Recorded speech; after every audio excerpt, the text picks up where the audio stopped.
Hola, hola, bienvenidos a todos a este espacio. De antemano, bueno, muchas gracias por estos minutos que van a estar aquí compartiendo con nosotros.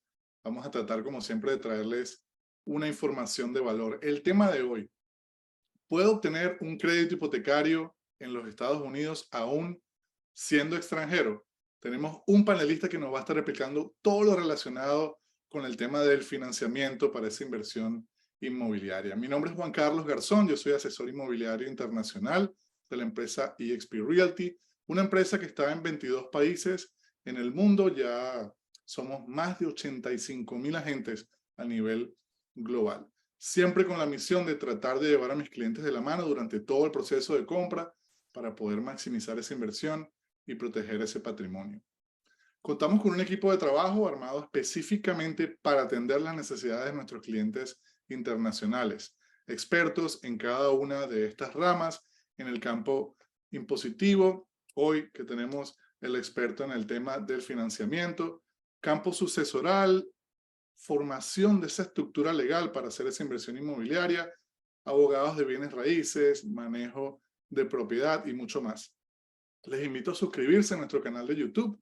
Tratamos de tener siempre un material educativo para prepararnos para esa inversión inmobiliaria, al igual que presentaciones de proyectos que están actualmente en desarrollo en el estado de la Florida. Pueden conectar con nosotros también en nuestras redes sociales. A diario tratamos también de mantenerlos informados de todo lo que está pasando en el ámbito inmobiliario en el estado, al igual que oportunidades de inversión que vayan saliendo al mercado. Sin más que decir, quiero darle la bienvenida a nuestro invitado de hoy. Otto, bienvenido. Gracias por estos minutos que nos vas a compartir aquí con la audiencia y esta información de valor que nos traes. Cuéntanos un poquito, Otto, de tu persona y de tu compañía. Bienvenido. Muchísimas gracias, Juan, primero que nada por la invitación. Bueno, ya son un par de veces que hemos compartido este espacio, te agradezco mucho. Y bueno, para todos tus clientes, efectivamente, hoy vamos a estar hablando de cómo un extranjero puede obtener financiamiento para invertir en bienes raíces en los Estados Unidos, que es una inversión que, como todos sabemos, representa una de las inversiones de mayor retorno y menor riesgo, y por eso es una de las inversiones preferidas de los extranjeros en los Estados Unidos y particularmente en Florida. Yo soy mortgage broker, es decir, trabajo, digamos, con diferentes bancos y el objetivo mío principal es conseguir ese producto, ese préstamo que se adapte a las necesidades de los clientes que tú puedas tener. Eh, digamos que la compañía con la que tengo mi licencia activa se llama US Mortgage Lenders, lo pueden ver debajo de mi nombre. Y bueno, estamos a la orden para atender sus necesidades de financiamiento en los Estados Unidos de la mano con Juan Carlos. Gracias nuevamente, Otto. Yo sé que vamos a tener un rato ameno. Le digo a la audiencia, pueden hacernos unas preguntas, aunque yo, Otto, para empezar con el contenido, te tengo varias preguntas que generalmente son las que me hacen los clientes internacionales. El tema de hoy: ¿puedo obtener un crédito hipotecario? ¿Puedo apalancarme de un financiamiento para poder lograr esa inversión inmobiliaria aún siendo extranjero? No declaro, no tengo ingresos en los Estados Unidos. Cuéntame eso, Otto. Cuéntale a la audiencia. La respuesta es un rotundo y total sí, y muchas personas no lo saben. Me he dado cuenta de eso a medida que, bueno, he ido conversando con diferentes personas, sobre todo en Latinoamérica, y es bastante sencillo, incluso es mucho más sencillo que para los mismos locales en muchas ocasiones obtener el préstamo hipotecario. Y eso tiene, bueno, varias razones de ser. La primera razón es que las personas que viven en los Estados Unidos tienen un puntaje crediticio específico que mantener, mientras que las personas que viven en Latinoamérica no se rigen bajo ese mismo puntaje crediticio y los bancos no lo toman en cuenta. Ese es el primer punto. El segundo punto es que tradicionalmente las personas extranjeras que invierten en los Estados Unidos lo hacen evidentemente por inversión, y por eso las propiedades tienen una ecuación financiera mensual sólida, es decir, un flujo de caja positivo, y eso a los bancos les deja una tranquilidad adicional porque ellos están invirtiendo sus fondos en ese activo también. Y además, mientras que un local entra a un préstamo hipotecario con un pago inicial de 3 o 5%, los extranjeros entran generalmente con más de 30 o más de 30%. Entonces, digamos que tienen más piel en el juego y es menos riesgo para el banco, y por eso los bancos están, digamos, ávidos, incluso tienen presupuestos destinados para prestar a los clientes extranjeros. Y entonces, bueno, definitivamente sí, es más sencillo de lo que las personas piensan. Y hoy vamos a estar repasando un poco de eso, ¿no? De qué necesitan para poder aplicar. Excelente. Bueno, cuéntanos de los requisitos. ¿Qué requisitos tiene que tener o mostrar esos requisitos básicos que necesita el cliente internacional para obtenerlo, Otto? Claro que sí. Bueno, por ahí teníamos una lámina que la podemos presentar. Básicamente es bien sencillo, ¿ok? Los requisitos básicos que vamos a necesitar iniciales son un pasaporte vigente de su país de origen, una visa vigente que puede ser de turista, ¿ok? No hay ningún problema con eso. Sí tiene que estar vigente idealmente. Un recibo de algún servicio básico, como por ejemplo electricidad, agua, teléfono, algo que pueda decirle al banco cuál es la dirección de residencia de la persona que está aplicando el préstamo y que esté a nombre de esa persona. Lo más importante, los 3 meses de estado de cuentas más recientes con los fondos para la inversión. Esos estados de cuenta pueden estar tanto en un banco en los Estados Unidos como en un banco en su país. No, digamos que no es necesario que para este momento de la aplicación inicial esté en los Estados Unidos todavía. Y una referencia bancaria bastante sencilla, digamos que algún banco de su país pueda certificar que han tenido cuentas crediticias con ustedes y que ustedes son un buen cliente para que un banco americano le pueda prestar dinero. Esos son los requisitos básicos. Sin embargo, ahora vamos a estar ahondando un poco más sobre esto, pero existen varios tipos de programas que pueden aplicar para un determinado cliente. Nuestro trabajo es conseguirle el mejor programa para el cual podamos calificar. Y en algunos de esos programas también vamos a requerir evaluar sus ingresos personales. ¿Cómo se evalúan sus ingresos personales en su país? No necesariamente en los Estados Unidos, en su país. Básicamente vamos a necesitar una carta de un contador público, si es que son trabajadores independientes, tienen su propio negocio, y esa carta nos tiene que certificar cuáles han sido los ingresos que ustedes han percibido durante los últimos 3 años, es decir, 2021 completo, 2022 completo y lo que va del 2023. Si no son trabajadores independientes, sino que trabajan para una compañía, son empleados, entonces vamos a necesitar una carta muy similar, pero en el membrete de su compañía. Tiene que venir del Departamento de Recursos Humanos de su compañía. Ese es uno de los requisitos para algunos tipos de préstamos, y otro adicional que pudiera necesitar el banco dependiendo del programa al que apliquemos son estados de cuenta de las cuentas crediticias abiertas que tengan en sus países. Si tienen alguna hipoteca, si tienen alguna tarjeta de crédito, todas esas cosas también se pudieran necesitar. ¿De qué depende que los necesitemos o no? Básicamente de por cuál camino queramos ir una vez evaluemos a esa persona que está aplicando y nosotros determinemos por cuál camino nos conviene ir. ¿Ok? Perfecto, Otto. Bueno, como asesores, ¿no? Tú en la parte financiera, yo en la parte de lo que es todo el proceso de compra y venta, ¿no? Conectar con cada especialista en cada una de estas ramas que conlleva el proceso de compra. Siempre tratamos de identificar cuáles son las necesidades de nuestros clientes para ir pasando por cada etapa del proceso. Y entonces es importante, ¿no? Tratar de identificar exactamente cuál es el caso de cada cliente para nosotros poder ayudarlos de una mejor manera. Eh, Otto, cuéntame un poquito, el dinero destinado para la inversión tiene que estar bancarizado. Muy buena pregunta, Juan, y de hecho es uno de los, no errores, pero una de las dudas o de las situaciones más comunes que se presentan cuando los clientes extranjeros quieren invertir en los Estados Unidos. Generalmente tengo un dinero guardado en cash porque no tengo confianza en la institución financiera en mi país o porque provino de algún negocio. Y la respuesta es sí, el dinero tiene que estar bancarizado porque el banco va a evaluar la procedencia de esos fondos y para eso necesita que haya un registro en cuentas bancarias, y eso tiene un tiempo, digamos, estimado de 60 días. ¿Okay? Entonces, si usted tiene la intención de invertir en los Estados Unidos, tiene un dinero en efectivo que necesita utilizar para la inversión, la recomendación es que lo bancarice cuanto antes para que podamos avanzar con ese proceso. Si necesitan asesoría específica, también nos pueden contactar para buscar cuál es la mejor forma de abarcar esa situación. Claro, siempre hay un caso distinto y para eso es importante, bueno, hacer esa pregunta para evitar cualquier percance durante el proceso de la formación de ese préstamo, Otto. Totalmente. ¿Puedo obtener un crédito hipotecario con un socio que quiere ser parte de la inversión? Sí, y se ve bastante a menudo, ¿eh? Entonces, digamos que 2 personas pueden aplicar un préstamo, 3 personas pueden aplicar un préstamo, claro que sí. Hay que buscar cuál es la manera que más les va a convenir hacerlo de acuerdo a su objetivo financiero, ¿ok? También lo que vemos mucho es los extranjeros suelen abrir compañías americanas y constituir esas compañías con diferentes socios o accionistas con diferentes porcentajes de participación para obtener y entre los 2 o 3 personas invertir en la propiedad.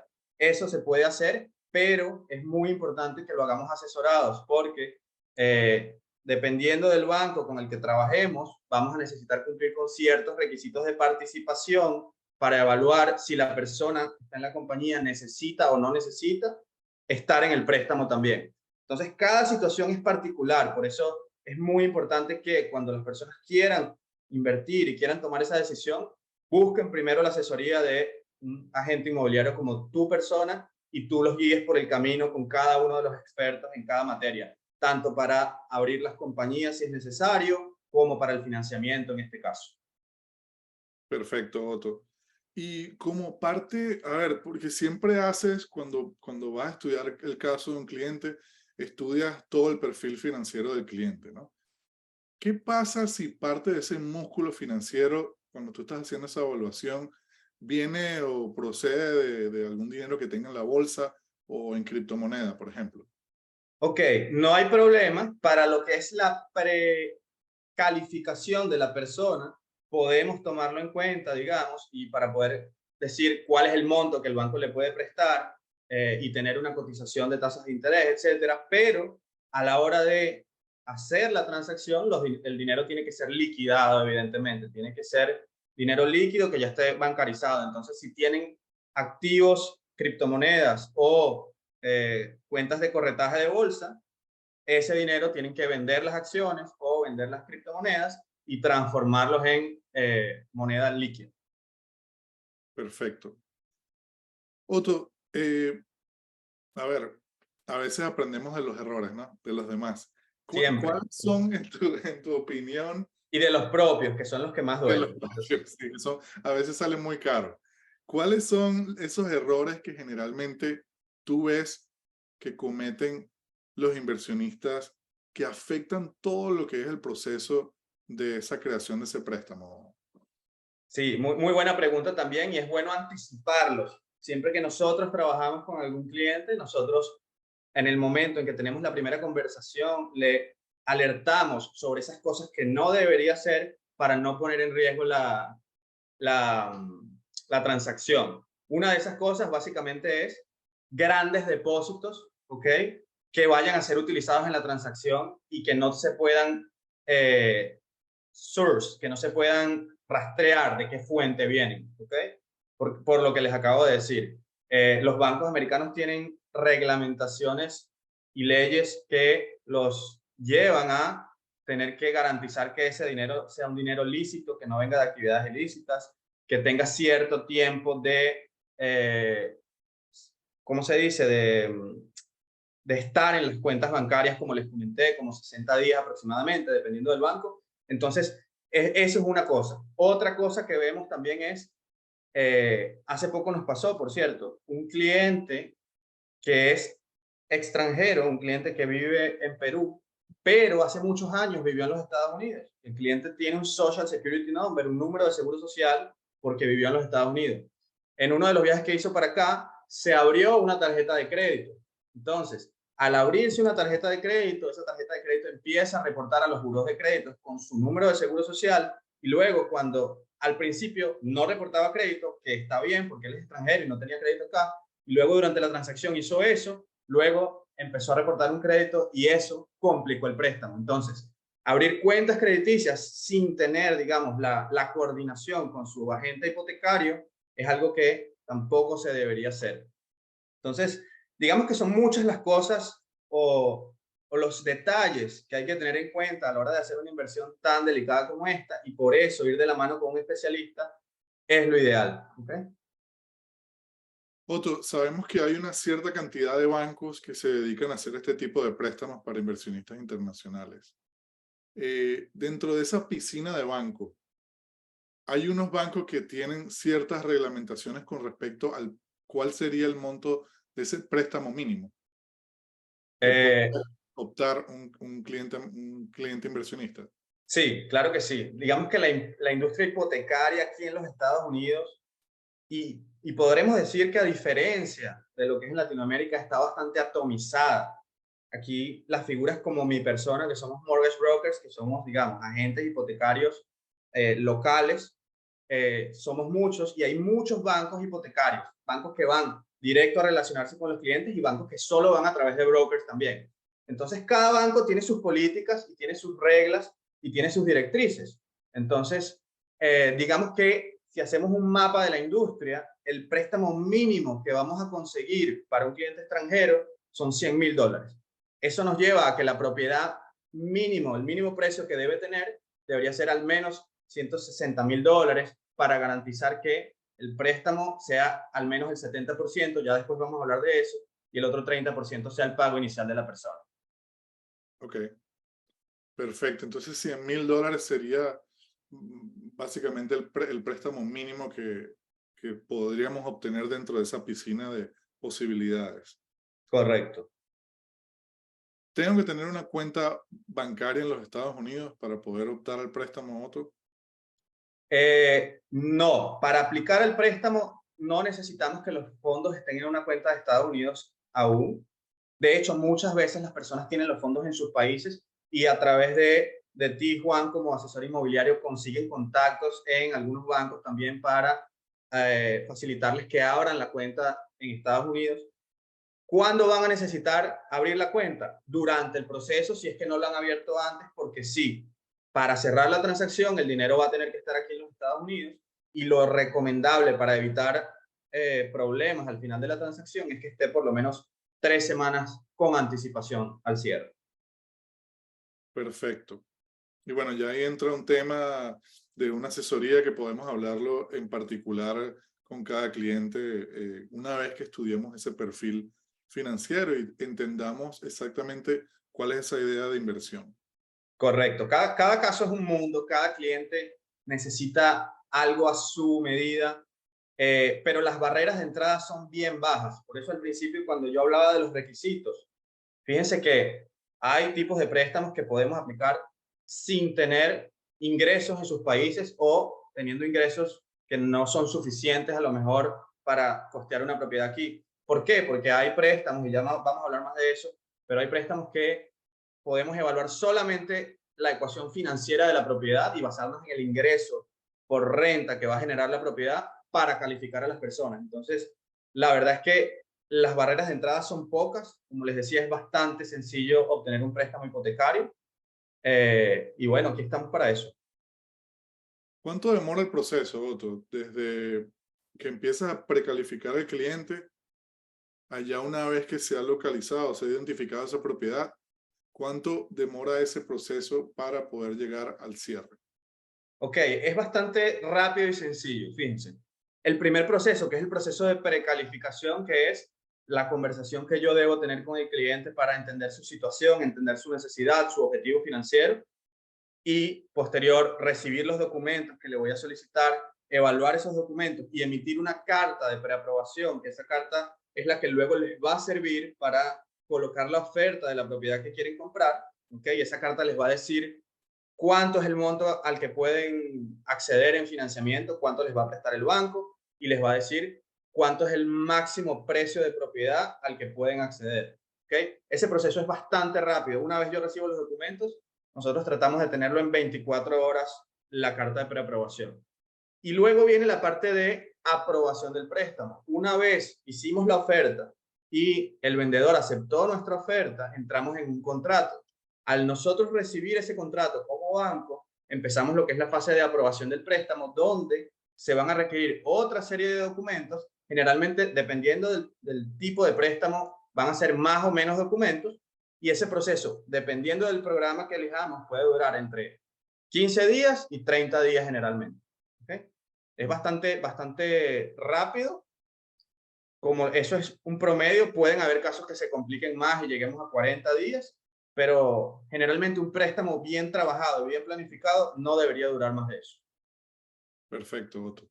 Yo voy a hacer un paréntesis para dejarlo en la sala. Disculpa que me desvío un poquito. Básicamente, nosotros tratamos, cuando tenemos un cliente que quiere hacer una transacción, bien sea en el mercado de reventa o quizás una preconstrucción que esté eh, pronta para llegar a esa fecha de entrega, es necesario tener esa precalificación para nosotros tener a ciencia cierta cuánto sería el precio final de ese inmueble, cuánto se puede lograr. Si es en el mercado de reventa, sin esa carta de preaprobación, no podemos hacer ofertas. Es algo que se requiere para poder hacer una oferta para lograr un contrato posteriormente. Si es un tema de la preconstrucción, es muy bueno precalificarse para después no tener alguna desilusión. Gracias. Totalmente, es totalmente recomendable y necesario hacerlo, porque si no, digamos que van a invertir tiempo en ver propiedades que no necesariamente cumplen con su objetivo o no necesariamente están dentro del poder de financiamiento que van a obtener luego. O al revés, a lo mejor a veces menospreciamos la capacidad de endeudamiento y pasa lo mismo. Totalmente. Gracias, Otto. Cuéntame un poquito de los programas disponibles que manejas para los clientes internacionales. Ok, digamos que hay, como les dije, muchos bancos ávidos de prestar, de financiar inversiones inmobiliarias, ese es el negocio, digamos, y más a clientes extranjeros porque entran con un pago inicial de 30% al menos. Y hay tres grandes tipos de programas. Entonces, el primer programa, que es donde vamos a conseguir las tasas de interés más bajas, más accesibles, pero se van a necesitar más requisitos. En ese programa necesitamos evaluar el ingreso personal de la persona, las deudas de la persona en su país, necesitamos cumplir con una serie de requisitos que va a requerir el banco para garantizar la capacidad de financiamiento y de repago de esa persona y poder calificarlas, ¿ok?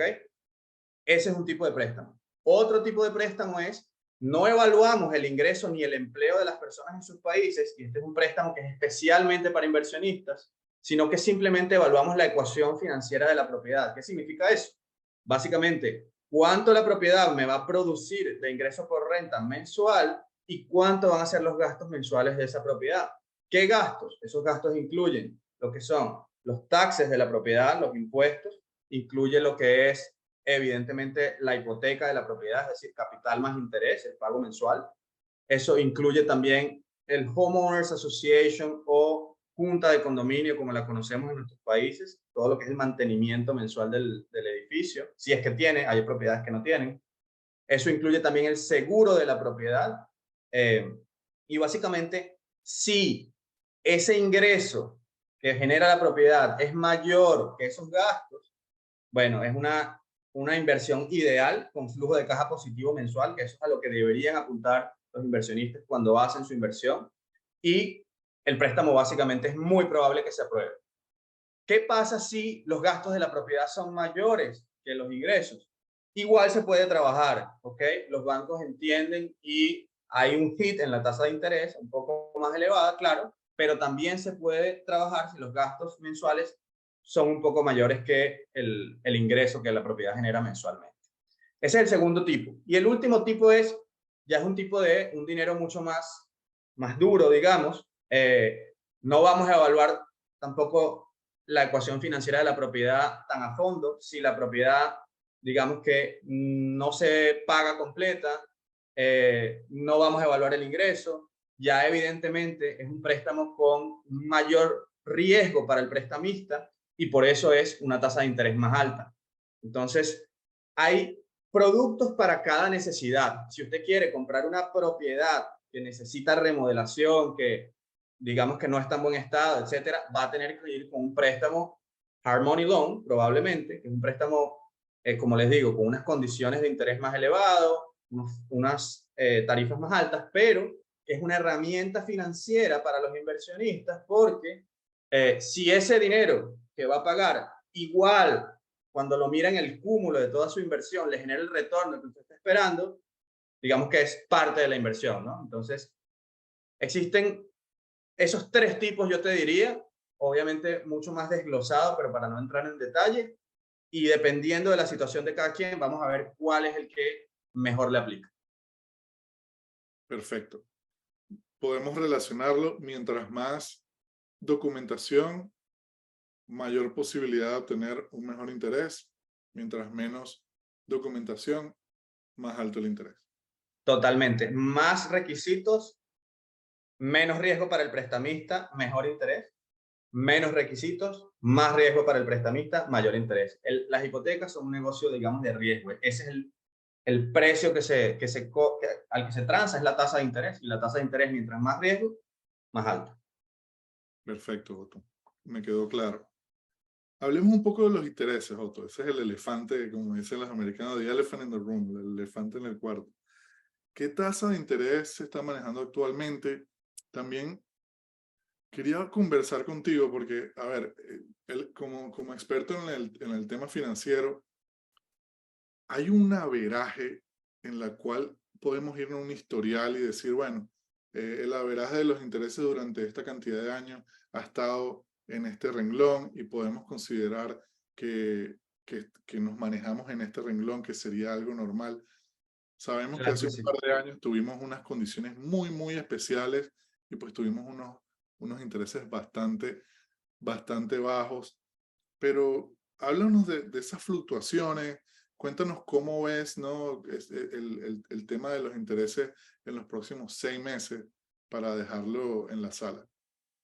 Perfecto. Mira, Juan, vamos a hablar un poquito primero del caso de los intereses que pueden esperar obtener tus clientes cuando piden un préstamo para extranjeros y luego vamos a hablar un poco de contexto general e histórico de las tasas de interés para saber dónde estamos y hacia dónde vamos, ¿ok? Entonces,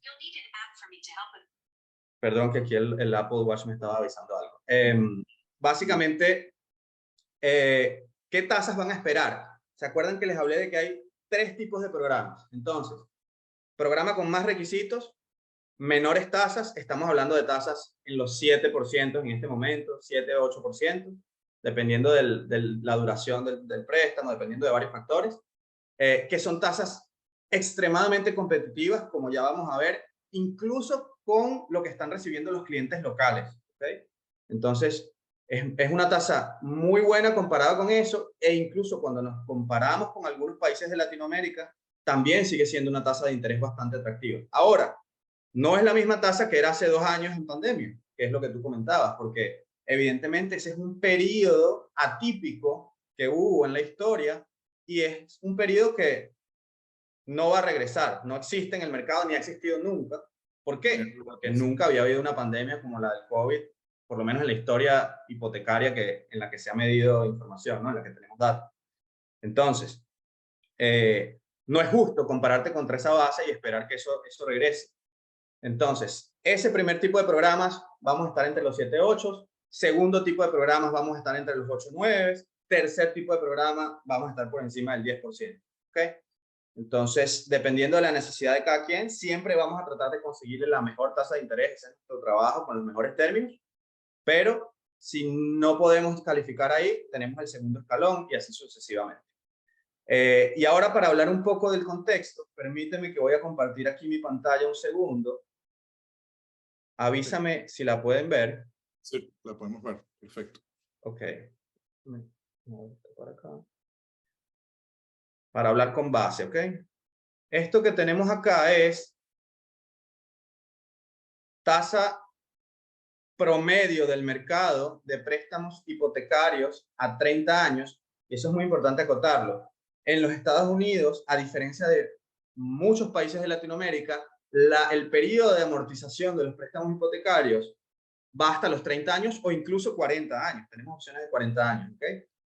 Que eso es ideal para lograr que las cuotas mensuales sean más bajas y permita que la propiedad genere flujo de caja positivo. Entonces, con menos inicial, con un monto de préstamo mayor, pero el préstamo se amortiza en mayor tiempo, puedo lograr que la propiedad se vaya pagando sola e incluso me deje dinero mes a mes. En otros países de Latinoamérica, la amortización de los préstamos puede llegar a 20, 25 años. ¿Okay?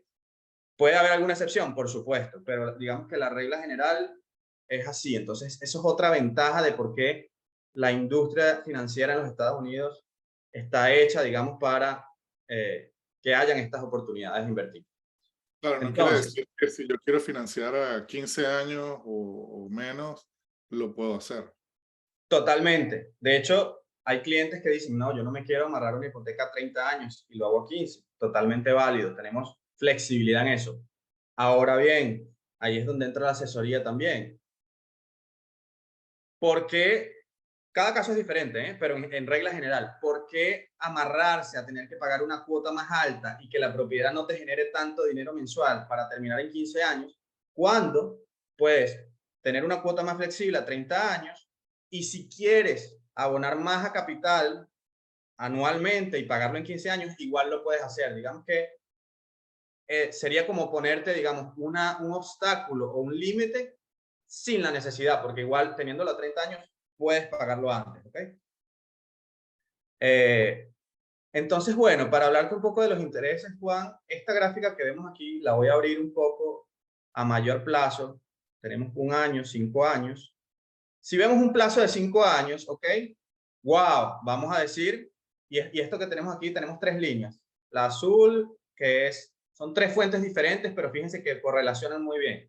Y básicamente lo que dice es cuál es la tasa hipotecaria promedio del mercado a 30 años de préstamos convencionales, tradicionales, en el mercado estadounidense. Entonces, estamos hablando de que ahora estamos alrededor del 7%, y si lo vemos en un corto plazo me refiero 5 años, como estamos viendo acá, podemos decir, wow, las tasas están muy altas, ¿ok? Y sería un comentario válido. Pero tenemos que tener en cuenta lo que acabamos de decir. Todo este periodo del 2020 al 2022 fue un periodo atípico totalmente, que estuvo influenciado por una contracción, digamos, económica y todo lo que ya sabemos del problema de salud pública relacionado al COVID-19. Entonces, por eso las tasas estuvieron de esa forma, pero no son tasas normales. Si yo abro más la gráfica y vamos ahora sí a contextualizar bien de qué estamos hablando, este es el máximo de la historia desde 1970 aproximadamente hasta la actualidad. Fíjense cómo cambia un poco, ¿no? El panorama. Entonces, por eso hay que tener en cuenta si estamos en un crecimiento, si estamos en una recuperación, en qué fase estamos. Pero básicamente lo que vemos estamos en tasas promedios. Si vemos hasta el año incluso 2000, estábamos hablando de tasas por encima de 8%. E igual las personas invertían, igual las personas adquirían sus propiedades. Digamos que cada situación es diferente. El objetivo, digamos, es evalúen y planifiquen bien su inversión y saquemos bien los números juntos para que lo que inviertan tenga el retorno que desean. Se va a poder hacer porque siempre se ha podido hacer, incluso en esta época, bueno, en épocas de inflación récord en los 80, estamos hablando de que llegamos a 18% de tasa de interés. Entonces, realmente un 7%, como les digo, todo depende de contra qué se mida. No es tan malo si comparamos con el historial, no es tan malo si comparamos contra lo que obtenemos en nuestros países en Latinoamérica. Y lo más importante, que siempre le digo a los clientes, y este es el mensaje creo que principal, la tasa de interés no es para siempre. De hecho, es mejor comprar en un mercado con precios accesibles y con incentivos de los vendedores que se pueden conseguir ahora y una tasa de interés elevada y luego refinanciar. ¿Por qué? Porque esa tasa de interés no es para siempre. A pesar de que el préstamo dice que es para 30 años, usted en un determinado momento, cuando el mercado vuelva a regular sus tasas hacia abajo, puede refinanciar. Y ya usted, digamos, tiene la plusvalía de su propiedad, compró a un precio, digamos, accesible y va a bajar incluso el pago mensual para que su propiedad genere mayor flujo de caja. Pero si usted no compra y usted es de las personas que dice, voy a esperar a que las tasas bajen, que lo escucho mucho, ¿qué va a pasar cuando las tasas bajen? Y más aún en un escenario como el de Florida, donde tenemos un inventario súper limitado porque han habido, digamos, varias causas que están atrayendo más inversionistas y más personas que se están viniendo a vivir a Florida. Lo que va a pasar es que los precios van a subir. Entonces, no solo van a subir, sino que probablemente no pueda comprar, porque vamos a ver un panorama donde hayan 20 o 30 ofertas en el mercado por cada propiedad, las personas ofertando por encima del precio de la propiedad, y eso no es saludable. Entonces, acuérdense, entren en una inversión que les genere el flujo de caja en este momento y piensen siempre, la tasa de interés no es para siempre y la tasa de interés se puede refinanciar. Además que, bueno, las propiedades, nosotros aquí en la Florida tenemos esa bendición que las propiedades por lo general se revalorizan. Entonces siempre podemos refinanciar. También se puede a veces en casos sacar un dinero que ya está con esa revalorización y reinvertirlo o recuperar parte de esa inversión. Otto, hablando del tema de la inversión, ¿qué tanto me puede prestar el Banco Americano con respecto al valor de la propiedad? ¿Qué porcentaje? Ok, mira, existen préstamos desde 25% de inicial, ¿ok? Va a depender del tipo de propiedad, porque no es lo mismo, y aquí hablamos de riesgo otra vez, no es lo mismo financiar una casa que, digamos, una casa single family residence, que se llama aquí en Estados Unidos, que es una casa aparte, que no está dentro de un edificio, a financiar un condominio, ¿ok? Que comparte una asociación de condominio, que comparte paredes con otros apartamentos, o a financiar un condotel, que es otro tipo de propiedad que es especial para inversionistas. Entonces, eso va a influir, pero podemos empezar desde 25 y generalmente lo recomendable es, vamos a hablar a partir de 30. ¿Por qué a partir de 30? Porque necesitamos balancear esa ecuación financiera mensual para que poniendo la inicial requerida, la propiedad se termine pagando sola y usted no tenga que poner dinero de su bolsillo mensualmente. Entonces, para hacerte la pregunta sencilla, desde 25, pero lo recomendable es generalmente desde 30. Perfecto. Ahí entonces, bueno, entramos nuevamente a dar la importancia de lo que es hacer los estudios, trabajar con la asesoría correcta para nosotros poder estudiar bien la propiedad en cuestión que va a cumplir con esas necesidades y entonces después llevarlo a lo que es el tema financiero. Porque no todas las veces conviene pues poner el mínimo de entrada que nos puede permitir un banco americano, ¿no? Hay que hacer los estudios de cada propiedad. Correcto. Perfecto, Otto. Bueno, esas básicamente son las preguntas más comunes que nos hacen los inversionistas. No sé si hay algún punto que quizás nos faltó por elaborar, pero bueno, yo quería darte las gracias nuevamente por toda esta información que nos traes, que nos has dejado a la audiencia, siempre tratando de dar este valor a nuestros clientes. Algo que se nos escapó, Otto, que quizás no conversamos. Mira, solamente yo les diría, dejarlos con el mensaje de si están pensando en invertir en Estados Unidos en bienes raíces, creo que están en lo correcto para dolarizar su patrimonio, protegerse contra la inflación de los países en Latinoamérica, protegerse contra riesgos políticos y generar retornos saludables a largo plazo y generar una plusvalía. Estamos hablando, como tú decías, mínimo 3% anual es lo que hemos visto y por lo menos en Florida no esperamos que eso vaya a cambiar, ¿okay? De hecho, se va a acelerar justo por lo que los decía, en lo que las tasas de interés empiecen a bajar un poco más, la demanda va a seguir incrementando, más personas van a calificar y eso va a hacer que evidentemente con un inventario limitado los precios suban. Entonces, la llamada es a la acción, la llamada es a asesorarse, la llamada es a contactarte y bueno, aquí estamos a la orden también para ayudarlos. Bueno, muy agradecido nuevamente, Otto, por tu tiempo, por toda esta información. Ahí tienen la información de Otto para poder contactarlo y obtener esa asesoría. Igual trabajamos en equipo con nuestros clientes para poder llevarlos del ABC, que es el próximo seminario. De paso, aprovecho para invitarlos el próximo jueves. Pero ese proceso de inversión que tratamos de enlazarlo con cada experto, Otto siendo uno de ellos en el tema financiero. Muchas gracias a todos por habernos acompañado. Y bueno, hasta la próxima. Otto, un Gracias, millón. Juan. Gracias por la invitación y gracias a todos por participar. Hasta luego. Bendiciones para todos. Chao, chao.